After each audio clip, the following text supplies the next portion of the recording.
Hello everyone, welcome to MS study guru. So आज की इस वीडियो में हम बात करने वाले हैं गवर्नमेंट स्कीम्स की। सो गवर्नमेंट स्कीम्स एक बहुत ही इंपॉर्टेंट पार्ट है आपका इंडियन इकोनॉमी के पोर्शन का, कि जब हम करंट पढ़ते हैं तो उसमें गवर्नमेंट स्कीम्स भी आती हैं। बेसिकली एग्जाम में आपको एग्रीकल्चर सेक्टर से रिलेटेड गवर्नमेंट स्कीम्स बहुत पूछी जाती हैं, और करंट भी करेंगे, पुरानी भी करेंगे। मतलब जो भी इंपॉर्टेंट है, रेलिवेंट है आपके एग्जाम्स के लिए, वो सारी गवर्नमेंट स्कीम्स हम कवर करेंगे। फाइन। कुछ ऐसी गवर्नमेंट स्कीम्स है जैसे जो बहुत पुरानी हो चुकी हैं, उनकी ज़्यादातर डेट्स ही पूछी जाती हैं। ठीक है, वो भी हम करेंगे, और नई कुछ स्कीम्स के फीचर्स भी करेंगे। तो सबसे पहले देख लीजिए, एमएस स्टडी गुरु की ऐप आपको डाउनलोड करनी है एंड्रॉयड पर, और अगर iOS पर है तो माई इंस्टीट्यूट डाउनलोड करके आप ऑर्गेनाइजेशन कोड पुट कर सकते हैं। ठीक है, ये बेस्ट सेलिंग बुक्स चल रही हैं मार्केट में, बहुत अच्छी। डिस्क्रिप्शन में सबका लिंक दिया गया है, टेलीग्राम का लिंक भी डिस्क्रिप्शन में दिया गया है। ये कोर्सेज हमारे चल रहे हैं, ये कॉम्बो कोर्स है, दिसंबर वाला एग्जाम ये वाला, और जून वाले के लिए। ठीक है, जून वाला डिटेल्ड रहेगा। तो इसके अलावा जो आपका भी रिवीजन बैच चल रहा है, इस पर डिस्काउंट चल रहा है, हैवी डिस्काउंट चल रहा है। You can enrol in it. 1500 ये का ये कोर्स चल रहा है अभी। एंड आरपीएससी असिस्टेंट प्रोफेसर का कोर्स भी चल रहा है ऐप पर। सक्सेसफुली टेस्ट सीरीज आपको मिल जाएंगी। सो स्टार्ट करते हैं क्लास से, लेट्स सी। तो सबसे पहले देखिए, इंटेंसिव एग्रीकल्चर डेवलपमेंट प्रोग्राम, इसकी डेट एग्जाम में आपको पूछी गई थी। ठीक है, इंटेंसिव एग्रीकल्चर डेवलपमेंट प्रोग्राम कब आया था? ये 1961 में 1961 में मिनिस्ट्री ऑफ एग्रीकल्चर के द्वारा, to provide loan for seeds. मतलब जो फार्मर्स हैं उनको लोन्स प्रोवाइड करने का बेसिक इसका मतलब था। सो एग्जाम में इसका डेट आपको पूछा जा सकता है। Intensive agriculture development programme scheme किस ईयर में आया था? ग्रीन रेवोल्यूशन कब आई थी? 1966-67, आप सबको पता है। व्हीट एंड राइस रेवोल्यूशन भी इसको बोला जाता है। फिर इसके बाद जो मैं टिक कर रही हूँ, आपको वही वाले प्रोग्राम्स करने हैं। फूड फॉर वर्क प्रोग्राम कब आया था? 1977 में आया था। ये जो पुरानी स्कीम्स है ना, इनके आपको ईयर पूछे जाते हैं। ठीक है, फिर Antyodaya Yojana 1977-78, and this is also very important. Integrated rural development programme 1980 में आया था। स्कीम का नाम देख के उसके फीचर्स का अंदाजा लग जाता है। इंटीग्रेटेड रूरल डेवलपमेंट प्रोग्राम है, यानी कि वो रूरल सेक्टर की डेवलपमेंट से रिलेटेड है ना। फिर आपका एम्प्लॉयमेंट एश्योरेंस स्कीम 1993। देन स्वर्ण जयंती शहरी रोजगार योजना, शहरी यानी कि वो अर्बन सेक्टर की एम्प्लॉयमेंट को टारगेट कर रहा है, 1997 में। अन्नपूर्णा योजना 1999।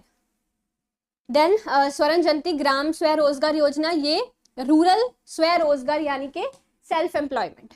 ठीक है ना, ग्राम यानी कि विलेज, मतलब ये विलेजेस की सेल्फ एम्प्लॉयमेंट के लिए टारगेटेड स्कीम है। सो रूरल एरियाज की 1999 में। फिर अन्त्योदय अन्न योजना है, ये 2000 को आई थी। फूड सिक्योरिटी इसका मेन मिशन है। प्रधानमंत्री ग्राम सड़क योजना 2000 में ये बनी थी, और इसका मेन काम क्या है कि जो विलेजेस हैं उनको जो शहरों की मंडियां हैं उनसे कनेक्ट करना है, ताकि जो किसान हैं उनकी फसल, पेरिशेबल जो चीज़ें हैं वो डिस्ट्रॉय ना हो जाए, वो मंडियों में जाके, शहरों की मंडियों में जाके अपनी पेरिशेबल क्रॉप्स जो हैं उनको बेच सके, उनका सेल कर सके। ठीक है, सो ग्राम सड़क योजना। फिर national food for work programme 2004 में आया था। Bharat Nirman mission, very important, बहुत इंपॉर्टेंट है ये, 2005। इसका आपको फीचर भी पढ़ लेना है, क्या क्या इसमें चीजें। भारत निर्माण, मतलब भारत निर्माण मिशन नाम से पता चल रहा है कि इंडिया की डेवलपमेंट के लिए है। इसमें इरिगेशन सेक्टर हो गया, वाटर सप्लाई हो गई, हाउसिंग हो गई, रोड, टेलीफोन एंड इलेक्ट्रिसिटी, ये इसके मेन मुद्दे थे। ठीक है, सो डेवलपमेंट ऑफ इंफ्रास्ट्रक्चर, मतलब ये सभी इंफ्रास्ट्रक्चर में आ जाते हैं। इंफ्रास्ट्रक्चर पर जोर दिया गया था, इरिगेशन को बढ़ाना, water supply, housing, road, telephone, electricity, इन सब चीजों की डेवलपमेंट पर जोर दिया गया था भारत निर्माण मिशन में। ये आरपीएससी असिस्टेंट प्रोफेसर इकोनॉमिक्स के लास्ट ईयर के पेपर में ये आया था। ठीक है, और जो यूजीसी नेट वाले हैं उनके लास्ट टाइम ये क्वेश्चन आया था, IRDP 1980, इसका डेट पूछा गया था। तो PYQ सारे अच्छे से एनालिसिस किए हुए हैं, इसलिए याद रह जाता है कौन सा क्वेश्चन किस एग्जाम में पूछा गया था। स्वच्छ भारत अभियान, स्वच्छ भारत अभियान 2014 को लॉन्च हुआ। क्लीन इंडिया मिशन क्या था इसका? क्लीन इंडिया, आप सबने ये स्कीम सुनी है, पढ़ी है, देखी है ना। सो इसमें यह था कि जो 2 अक्टूबर 2019 तक इंडिया को क्लीन इंडिया बनाना है, जब गांधी जयंती वाले दिन है ना। So constructing toilets for households, modern and scientific municipal solid waste management. और इसमें सबसे बड़ी चीज़ ये थी कि प्राइवेट सेक्टर की पार्टिसिपेशन को भी इसमें जोर दिया गया था, कि हर एक प्राइवेट बंदा जो है भारत को स्वच्छ बनाने में अपना योगदान दे, है ना, वो चीज़। तो इस स्कीम ने एक लोगों का एटीट्यूड ही बदल दिया था, और लोगों में अवेयरनेस जगाई थी स्वच्छ भारत जब ये मिशन आया था। ठीक है, फिर उसके बाद आया स्किल इंडिया। स्किल इंडिया कब लॉन्च हुआ? 2015 को लॉन्च हुआ। स्किल इंडिया नाम से पता चल रहा है इंडिया को स्किल्ड बनाना, लोगों में स्किल को पैदा करना ताकि वो सेल्फ एम्प्लॉयमेंट, खुद एम्प्लॉयड हो और आगे लोगों को भी नौकरियां दे, है ना।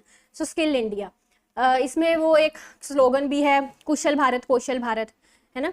तो 2015 को ये स्कीम आई।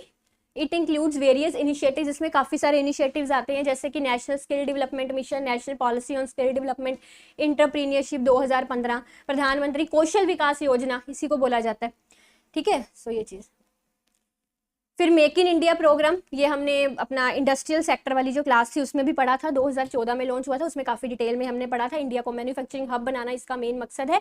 So job creation, skill enhancement, और इसमें सबसे इंपॉर्टेंट चीज़ ये है कि 25 इंडस्ट्रीज को टारगेट किया गया था।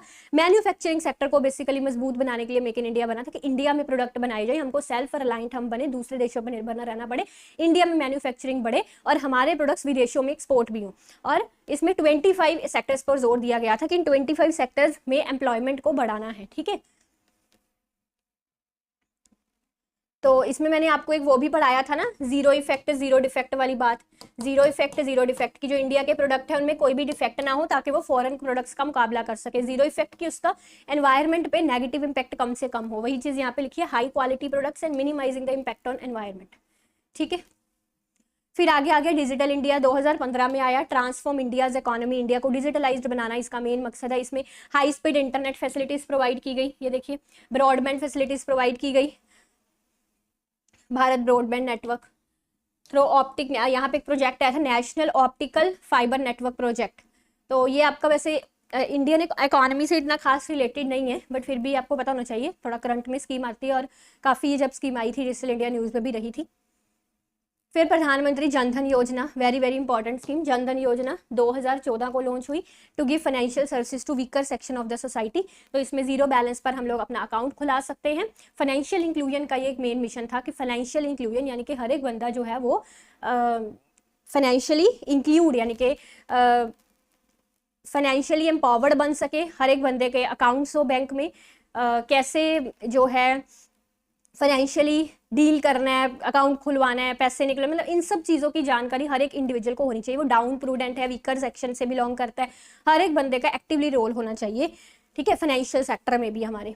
So financial services, banking, saving, deposits account, credit, insurance, ये सब चीज़ें एक अफोर्डेबल मैनर में मिले लोगों तक ये सब चीज़ें पहुँचे, ये इसका मेन मकसद था। अच्छा, इसमें एक चीज़ और है पढ़ने वाली, हाँ ये देखिएगा इसको, ये तो आपको पता है जीरो बैलेंस अकाउंट, और आप में से बहुत के नोन होंगे, आप में से कई लोग होंगे भी जिनके जनधन योजना के तहत अकाउंट बने हुए हैं, है ना। सो ये देखिए, securing the unsecured, issuance of indigenous debit cards for cash withdrawals and payments at merchant locations with free accident, ये चीज़ बड़ी इंपॉर्टेंट है। तो इसमें क्या है कि जनधन योजना के तहत अगर आप अकाउंट खुलवाते हो तो एक्सीडेंट इंश्योरेंस कवरेज यहाँ पे 2 लाख तक की मिलने की बात कही गई, ये पूछा जा सकता है एग्जाम में, ठीक है। सो ये चीज़ इंपॉर्टेंट है। फिर आगे सुरक्षा बीमा योजना आ गया, सुरक्षा बीमा योजना, सो बीमा स्कीम है, ये 2015 में आई थी। तो इसमें प्रीमियम जो है सिर्फ 12 रुपये पर एनम इसमें प्रीमियम है। तो अगर एक्सीडेंटल डेथ हो जाती है बंदे की और उसकी पूरी तरह से फुल डिसेबिलिटी हो जाती है, मतलब वो काम करने के लायक ही नहीं रहता अगर बंदा, तो 2 लाख तक का कवरेज मिलता है, और अगर पार्शियल डिसेबिलिटी होती है तो 1 लाख तक का कवरेज मिलता है इसमें। फिर बेटी बचाओ बेटी पढ़ाओ मिशन 2015 को ये लॉन्च हुआ। सो कि गर्ल को, जो बेटी है उसको बचाना ही नहीं है, पढ़ाना भी है। हमारे इंडिया में एक स्कीम ठीक है, इट्स वेरी गुड, बट हमारे इंडिया में एक और बहुत बड़ी टेंडेंसी ये है कि हम लोग बेटी को बचा भी रहे हैं, बेटी को पढ़ा भी रहे हैं, बट बेटी को कमाना नहीं सिखाते, या अगर कमाना सिखाते भी हैं तो सिर्फ एक पर्टिकुलर एज लिमिट तक। आफ्टर मैरिज काफ़ी सारी लड़कियां लेबर मार्केट से विड्रॉ हो जाती है, जिस कारण हमारे इंडिया का female labour force participation rate कम है as compare to male labour force participation rate. और ये भी एक मुद्दा है, ये भी एक, मतलब इस पर भी कोई स्कीम बननी चाहिए, कोई इस पर भी बात होनी चाहिए, कोई इस पर भी फोकस होना चाहिए कि ठीक है बेटी को बचाना ज़रूरी है, पढ़ाना ज़रूरी है, उसको अर्निंग के काबिल बनाना भी ज़रूरी है ताकि वो किसी पे डिपेंड ना रह सके, और उसको financially independent banana, this is also important, ठीक है। सो ये मैंने आपको अपनी तरफ से कहा, स्कीम में ऐसा कुछ नहीं है। चलो, सो बेटी बचाओ बेटी पढ़ाओ स्कीम 2015 में ये जनरेट हुई to generate awareness of welfare services की।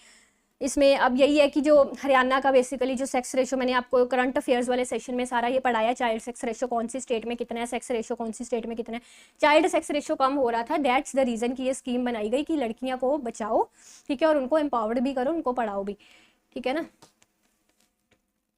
सो अटल पेंशन स्कीम जो है 2015 को लॉन्च हुई for unorganise sectors workers in Atal pension Yojana for every country. अब ये अटल पेंशन एक पेंशन स्कीम है जो 2015 में लॉन्च हुई थी। किनके लिए ये लॉन्च हुई थी? जो वर्कर्स अनऑर्गेनाइज सेक्टर में काम करते हैं उनके लिए। फिर प्रधानमंत्री जीवन ज्योति बीमा योजना, ये जो हमने अभी सुरक्षा बीमा योजना पढ़ा था उसके जैसा ही है ये जीवन ज्योति बीमा योजना, बस थोड़ा प्रीमियम वगैरह अमाउंट का फर्क है। 2015 को ये स्कीम आई थी, लाइफ इंश्योरेंस स्कीम। मुद्रा बैंक योजना, मुद्रा बैंक योजना 2015 में आया, वेरी वेरी इंपॉर्टेंट स्कीम। इसमें आपको ये एक चीज याद रखनी है जस्ट यहाँ पे, हाँ, इसमें 3 स्लैब्स में लोन दिए जा रहे हैं, शिशु, किशोर एंड तरुण। शिशु, किशोर एंड तरुण। तो शिशु जो है शिशु माइक्रो इंटरप्राइजेज, जैसे सबसे छोटा बच्चा जो होता है शिशु, है ना, माइक्रो इंटरप्राइजेज, जिसमें लोन 50,000 तक का दिया जा रहा है। फिर किशोर, उससे थोड़ा बड़ा, जब वो युवा हो गया, जवान हो गया, ठीक है, सो इसमें 50,000 तक से 5 लाख तक की स्लैब है। फिर तरुण, उससे भी ज्यादा, जो एस्टेब्लिश्ड बिजनेस है, उससे बड़े बिजनेस जो है उनको लोन 5 लाख से 10 लाख तक का दिया जा रहा है, ठीक है। तो इसमें ऐसी लोन स्लैब्स है, मतलब जो बिजनेसेस हैं, जो माइक्रो इंटरप्राइजेज हैं, लार्ज इंटरप्राइजेज हैं, उनके लिए अलग अलग स्लैब्स लोन्स की बनाई गई हैं, ठीक है जी। फिर इसके बाद दीनदयाल उपाध्याय ग्रामीण कौशल्य योजना 2014 को लॉन्च हुई। मेन मकसद इसका क्या है? यूथ को है, जो रूरल यूथ है, वो ग्रामीण लिखा हुआ है तो रूरल यूथ जो है उसको एम्प्लॉयमेंट देना, ठीक है। इसमें कवरेज है, जैसे जो डिसएडवांटेज ग्रुप्स हैं, जैसे SC ST, मिनॉरिटी, वुमेन, इनको कवरेज दी गई है। SC ST की 50% कवरेज है, जो मिनॉरिटी में आते हैं, जैसे सिख हो गए, है ना, वो 15% में है, और वुमेन की कवरेज 33% है यहाँ पे। फिर इंद्रधनुष स्कीम, इंद्रधनुष स्कीम 2014 को लॉन्च हुई। इसमें Indradhanush scheme that is related to health sector, ठीक है। तो इसमें क्या है? 7 ऐसी वैक्सीन प्रिवेंटेबल डिसीजेज, यानी कि जिनका टीकाकरण करके उन बीमारियों से बचाया जा सकता है, ऐसी 7। क्योंकि अब क्या है, इंद्रधनुष से क्यों बोला गया? क्योंकि जो रेनबो होता है, रेनबो में 7 रंग होते हैं, इसीलिए इसको इंद्रधनुष बोला गया। तो 7 ऐसी वैक्सीन प्रिवेंटेबल डिसीज, बच्चों को उनके अगेंस्ट इम्यूनाइज किया जाए, टीकाकरण बच्चों का किया जाए उन पर्टिकुलर डिसीजेस के लिए, जिनको टीकाकरण लगा के उन डिसीजेस से प्रिवेंट कर सकते हैं हम बच्चों को, ठीक है। तो ये जो स्कीम है ये इम्यूनाइजेशन से रिलेटेड है, टीकाकरण से रिलेटेड है। फिर सोयल हेल्थ कार्ड स्कीम आ गई, 2015 में लॉन्च हुई है। Under this scheme the government plans to issue soil cards to farmers. तो इसमें फार्मर्स को जो है सोयल कार्ड्स दिए जाएंगे, जिसमें सारी क्रॉप वाइज रिकमेंडेशंस लिखी होंगी, न्यूट्रेंट्स की, फर्टिलाइजर्स की, कौन सी सॉइल के लिए, कौन सी मिट्टी के लिए कौन से न्यूट्रेंट्स, कौन से फर्टिलाइजर्स रिकमेंडेड हैं। तो पूरा लैब में उस सॉइल का पहले टेस्ट होगा, लैब में उस सॉइल का टेस्ट होने के बाद ही ये एक सोयल हेल्थ कार्ड्स बनाकर उन सॉइल, अलग अलग सॉइल्स की सारी जानकारी, न्यूट्रेंट्स और फर्टिलाइजर्स की, है ना, वो किसानों को काट दिया जाएगा, ताकि किसान जो है वो अपनी प्रोडक्टिविटी बढ़ा सके। सो प्रधानमंत्री फसल बीमा योजना, क्रॉप इंश्योरेंस स्कीम, बहुत बहुत इंपॉर्टेंट स्कीम है ये, बहुत न्यूज में भी रहती है। 2016 में ये स्कीम आई, new crop insurance scheme to boost farming sector, agriculture sector in the country, farmer welfare scheme है ये, एग्रीकल्चर वेलफेयर स्कीम है। सो इसमें क्या है बेसिक इसमें क्या रहता है? फसल बीमा, यानी कि क्रॉप इंश्योरेंस की जो फार्मर्स हैं, अगर एज यू नाउ एग्रीकल्चर जो है इसको हम गैम्बल ऑफ मॉनसून बोलते हैं, मॉनसून खराब हो तो एग्रीकल्चर प्रोडक्शन खराब हो जाती है ना। तो फार्मर्स की फसल अगर नेचुरल कैलामिटी के कारण या मॉनसून के कारण बर्बाद हो जाती है, जो कुछ ऐसा हो जाता है, दीमक लग जाता है, कुछ हो जाता है ना, तो उस जो फसल है उसके लिए जो मुआवजा है, जो इंश्योरेंस क्लेम है, वो गवर्नमेंट पे करेगी। तो ऐसा स्कीम है ये। सो एक फिर इसके बाद आया कृषि सिंचाई योजना, कृषि सिंचाई योजना 2015 में आई। इसके पीछे का मोटो है हर खेत को पानी, कृषि सिंचाई, हर खेत को पानी, मतलब इरिगेशन को बढ़ाने के लिए बेसिकली स्कीम बनी, to expand cultivated areas with assured irrigation and reduce. अब वो कहता है कि हर खेत को पानी, मतलब ठीक है, लैंड को ज्यादा से ज्यादा इरिगेटेड भी करना है, पर पानी की वेस्टेज को भी कम करना है। इसमें एक चीज और कही गई थी, पर ड्रॉप मोर क्रॉप, इसी का था, एक मिनट पर, हाँ ये देखो, पर ड्रॉप मोर क्रॉप, यानी कि एक बूंद से ज्यादा क्रॉप्स को पानी मिल सके, मतलब इरिगेटेड लैंड को भी बढ़ाना है एंड पानी की वेस्टेज को भी कम करना है। तो इसके लिए अलग अलग फैसिलिटीज, जैसे कि ये देखिए drip and sprinkler irrigation system जैसे सिस्टम है, जिससे कम पानी से ज्यादा खेतों तक, मतलब ज्यादा क्रॉप्स को पानी दिया जा सकता है। ऐसे सिस्टम्स बनाए गए कि जिससे पानी की भी वेस्टेज को कम किया जाए और ज्यादा से ज्यादा क्रॉप्स को पानी भी लग सके, ठीक है। वाटर कंजर्वेशन स्ट्रेटेजीज का जिक्र आया इसमें, फाइन। पर ड्रॉप मोर क्रॉप, इसी का ये एक पार्ट है। फिर इसके बाद किसान सम्मान निधि, इसको पीएम किसान योजना भी बोलते हैं, वेरी वेरी इंपॉर्टेंट स्कीम, किसान सम्मान निधि, पीएम किसान योजना। सो गवर्नमेंट ऑफ इंडिया का इनिशिएटिव, इस स्कीम में farmers would be given ₹6,000 per year in 3 installments, of ₹2000। तो ये कोविड के तहत वैसे स्कीम आई थी। तो इसमें क्या हुआ कि जो फार्मर्स हैं उनको 3 इंस्टॉलमेंट्स साल में 2-2 हज़ार की दी जाएंगी, इनके साल में उनको 6,000 दिया जाएगा, जिससे जो स्मॉल एंड मार्जिनल फार्मर्स हैं उनको एक फाइनेंशियल सपोर्ट मिल सके। ठीक है, एक मिनट, यहाँ पे ना डेट का चक्कर है, गलत लिखी हुई है, 2019 में आई थी ये, 24 फ़रवरी 2019 आएगा यहाँ पे। सो आपको इतना वो मंथ वगैरह नहीं याद रखने की जरूरत, जस्ट 2019 में ये स्कीम आई थी। ठीक है, फिर उसके बाद आता है Ayushman Bharat scheme, health sector से रिलेटेड है। आयुष्मान भारत और healthy India is a national initiative launched by PM as a part of national health policy 2017। National health policy 2017 का हिस्सा है ये आयुष्मान भारत। तो इसमें यूनिवर्सल आप में से बहुत से ऐसे होंगे लर्नर्स जिनका वो आयुष्मान कार्ड भी शायद बना होगा, आप में से फैमिली मेम्बर्स का भी आपका बना होगा, बना लीजिए, अच्छी चीज़ है वो। तो इसमें एक हेल्थ कवरेज मिलता है 5 लाख तक का, यूनिवर्सल हेल्थ कवरेज। कहाँ पे लिखा हुआ है 5 लाख तक? हाँ ये देखिए, बेनिफिट कवर ऑफ ₹5 लाख पर family per year on a family floater basis. Floater basis पर है ये, फ्लोटर बेसिस ना स्कीम होती है, इसके बारे में पढ़ लेना आप खुद। अगर आप में से किसी ने भी अपना कभी हेल्थ इंश्योरेंस वगैरह करवाया है तो उसको ये फ्लोटर बेसिस का मतलब पता होगा।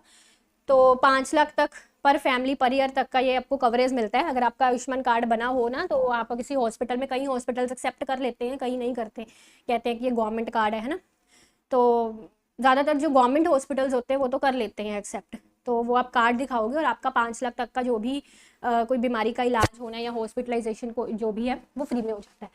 ठीक है, सो इसमें ये फैसिलिटी है, इसको हम आयुष्मान भारत प्रधानमंत्री जन आरोग्य योजना के नाम से भी बोलते हैं, Ayushman Bharat national health protection mission भी बोल देते हैं। ठीक है, सो ये कैशलेस स्कीम रहेगी एंड पेपरलेस। पब्लिक हॉस्पिटल्स और कुछ प्राइवेट हॉस्पिटल्स भी जुड़े हुए हैं। So beneficiaries will not be required, मतलब बेनिफिशियरीज को कुछ भी पे नहीं करना पड़ेगा। और प्री हॉस्पिटलाइजेशन, आपके हॉस्पिटल आने से पहले और हॉस्पिटल से डिस्चार्ज मिलने के बाद के एक्सपेंसेस भी इसमें शामिल हो जाएंगे। ठीक है, फिर उसके बाद आत्मनिर्भर भारत रोजगार योजना आता है, आत्मनिर्भर भारत रोजगार योजना।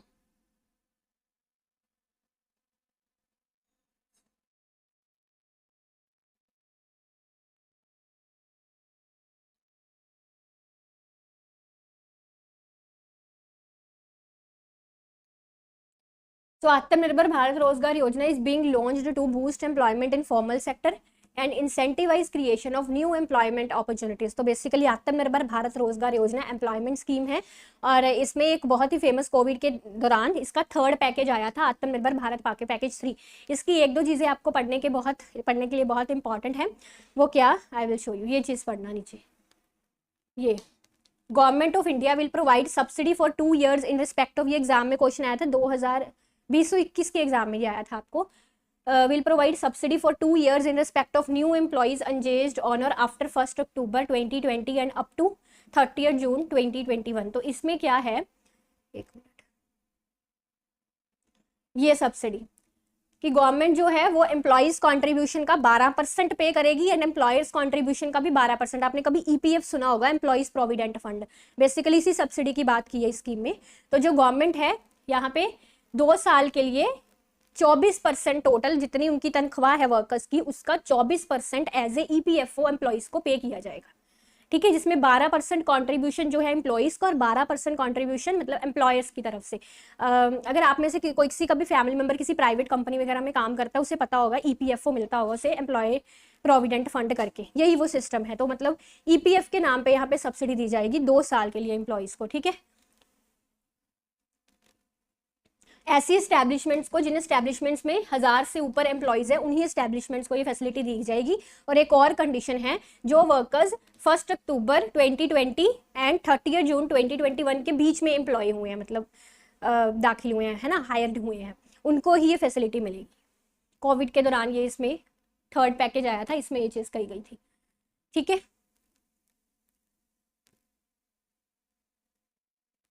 सो 2020 में ये स्कीम आई, आत्मनिर्भर भारत रोजगार योजना। कोविड-19 पैंडेमिक के दौरान इसका ये 3rd पैकेज आया था। और जो चीज़ इसमें मैंने आपको समझाई है, यहाँ पे भी यही लिखी हुई है जो मैंने अभी आपको समझाई है, ईपीएफओ वाली बात। ठीक है, फिर इसके बाद श्रम योगी मानधन योजना आता है। 2019 में ये स्कीम बनी थी। बेसिकली इसका मेन मकसद है जो अनऑर्गेनाइज सेक्टर्स में वर्कर्स काम करते हैं उनको पेंशन प्रोवाइड करना, ठीक है, जिनकी मंथली इनकम 50,000 तक है और जो अनऑर्गेनाइज सेक्टर्स में वर्कर्स काम कर रहे हैं उनको गवर्नमेंट की तरफ से यहाँ पे पेंशन मिलेगी। क्या वो पेंशन का रहेगा, ये 3,000 की पेंशन मिलेगी per month after the age of 60 years, मतलब 60 साल होने के बाद उनको 3,000 की पेंशन पर मंथ मिलेगी, ठीक है, 15,000 से जिनकी कम है और जो अनऑर्गेनाइज सेक्टर्स में वर्कर काम करते हैं।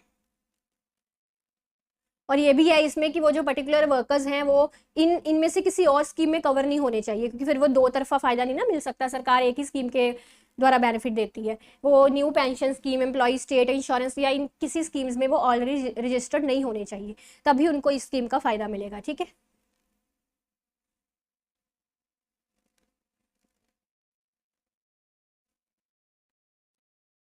फिर इसके बाद आपका मनरेगा आ जाता है, Mahatma Gandhi national rural employment guarantee act 2005 को ये आया था।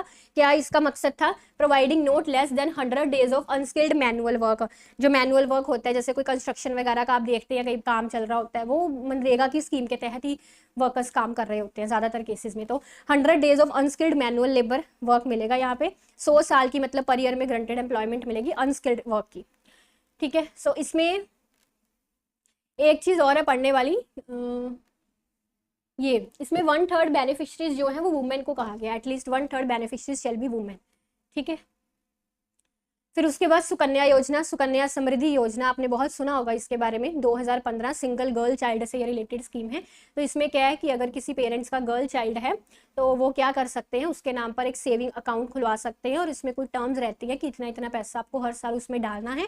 तो जब उस बेटी की 18 साल की उम्र हो जाएगी तो उसमें से आप पैसे निकलवा सकते हैं, या तो उसकी हायर एजुकेशन के लिए या उसकी शादी के लिए निकाल सकते हैं, ऐसा इसमें रहता है। ये देखिए, she can withdraw 50% of the money after reaching age of, मतलब आधा पैसा निकाल सकते हैं 18 साल तक के होने का, या तो उसकी हायर एजुकेशन पर खर्च कर सकते हैं या उसकी मैरिज पर खर्च कर सकते हैं, ठीक है। 18 साल डेड लिमिट, तो उससे पहले पैसे नहीं निकलवा सकते, उसी टाइम 18 साल के बाद ही पैसे निकलवा सकते हैं, वो भी आधे, ठीक है। तो गर्ल चाइल्ड के नाम पर वो अकाउंट खुलवाएंगे पेरेंट्स। मिनिमम डिपॉजिट ₹250 है, मैक्सिमम 1.5 लाख 1 साल का, ठीक है। और ये स्मॉल सेविंग स्कीम है जो बेटी बचाओ बेटी पढ़ाओ मिशन के अंतर्गत ही आती है। इसके नॉर्मल जो हमारे सेविंग रेट होते हैं बैंक से, उसके इसका जो रेट है, रेट ऑफ इंटरेस्ट है, वो काफ़ी ज़्यादा है। आप लोग का भी अगर किसी की बेटी है तो ये मैंने भी अपनी बेटी के लिए ये खुलवाया हुआ है, तो आप लोग भी खुलवा सकते हैं ये, ठीक है। So production linked incentive scheme, production linked incentive scheme ये भी काफी चर्चा में रह रही है, पढ़ना है आपको इसके बारे में। Production linked incentive scheme is a scheme that aims to give companies incentives on incremental sales from products manufactured in domestic units. तो प्रोडक्शन लिंक्ड इंसेंटिव, नाम से पता लग रहा है कि इसमें किसी इंसेंटिव की बात आ रही है। तो इसमें जो कंपनीज हैं उनको इंसेंटिव्स मिलेंगे डोमेस्टिक यूनिट्स की मैन्युफैक्चरिंग पर, ठीक है। तो the scheme invites foreign companies to set up units in India. It also aims to encourage जो लोकल, इसमें इसका मेन मकसद ये है कि जो लोकल कंपनीज हैं वो डोमेस्टिक प्रोडक्ट्स की मैन्युफैक्चरिंग पर जोर दे, इसके लिए उनको इंसेंटिव्स मिलेंगे ताकि इंडिया में जो डोमेस्टिक प्रोडक्शन है वो बढ़े हमारी, मतलब हमको इंपोर्ट्स पर कम रिलाई करना पड़े, ठीक है। ये देखिए वही चीज़ ना, कंट्रीज रिलायंस ऑन इंपोर्ट्स, वो चीज़ यहाँ पे कम हो जाएगी। ये स्कीम 2020 में आई थी। सो आत्मनिर्भर भारत कैंपेन के अंदर ये स्कीम आई है, प्रोडक्शन लिंक्ड इंसेंटिव स्कीम, ठीक है। फिर निर्विक योजना है, ये देखिए इसके बारे में भी पढ़िएगा, ये भी आपको एग्जाम में एक बार क्वेश्चन पूछा गया था नेट इकोनॉमिक्स के एग्जाम में। निर्विक स्कीम के फुल फॉर्म है निर्यात ऋण विकास योजना। निर्यात ऋण विकास योजना ये scheme implemented under the export credit guarantee corporation of India. निर्यात, नाम से पता लग रहा है निर्यात ऋण विकास योजना, तो यानी कि कुछ एक्सपोर्ट सेक्टर से रिलेटेड है, ठीक है। So with the view to ease lending of loans and enhance credit availability to small scale exporters, मतलब जो स्मॉल स्केल एक्सपोर्टर्स हैं उनको यहाँ पे लोन की फैसिलिटी दी जाएगी। एक्सपोर्ट्स को बूस्ट करने के लिए भी स्कीम बनी हुई है, ठीक है, ट्रेड को एक्सपोर्ट्स को बूस्ट करने के लिए। देखिए तो हमारा यूनियन बजट 2020-21 में स्कीम जो है ये अनाउंस हुई थी। और एक चीज़ और, अब ये तो स्कीम्स आपकी हो गई, इसके अलावा मैंने एक इकोनॉमिक सर्वे एंड बजट का क्लास लिया था, उसमें भी मैंने आपको 4 से 5 स्कीम्स दिखाई थी। एकलव्य रेसिडेंशियल स्कूल्स वाला था, जल जीवन mission, very very important scheme, वो मैंने उसमें आपको दिखाई थी इकोनॉमिक सर्वे एंड बजट वाली क्लास में। मैं यहाँ पर फिर से ऐड ऑन कर देती हूँ, जल जीवन मिशन जो है ये बहुत चर्चा में चल रहा है। इस स्लाइड में तो वो नहीं इसलिए मैंने ऐड किया क्योंकि वो मैंने आपको इकोनॉमिक सर्वे वाली क्लास में पढ़ाया था। सो जल जीवन मिशन खुद से एक बार फिर से पढ़ लीजिएगा, इसका डेट, इसका ऑब्जेक्टिव और सबसे इंपॉर्टेंट चीज़ इस पर एलोकेशन कितनी है, मतलब इस पे जो बजट है उसमें कितना एलोकेट किया है गवर्नमेंट ने, इस पर कितना फंड एलोकेट किया। तो वो सब चीज़ें जो मैंने उस क्लास में आपको पढ़ाई हैं वो आपको देखनी है, ये स्कीम्स के अलावा प्लस स्कीम्स जो मैंने इकोनॉमिक सर्वे बजट वाली क्लास में करवाई हैं वो भी आपको करनी है, दैट आर आल्सो इम्पॉर्टेंट। ठीक है जी, तो आई थिंक अगर आप इतनी स्कीम्स कर लेते हैं so these schemes are sufficient for your NET economics exam, या अगर आप कोई और असिस्टेंट प्रोफेसर के एग्जाम की तैयारी कर रहे हैं तो ये स्कीम्स अगर आप कर लेते हैं तो सफिशिएंट है। ठीक है जी, फाइन। तो इसी के साथ मैं आज का सेशन खत्म कर रही हूँ। होपफुली आपके लिए काफ़ी अच्छा रहा होगा और आपने यूटिलाइज किया होगा ये सेशन, और best of luck for your exam. Thank you.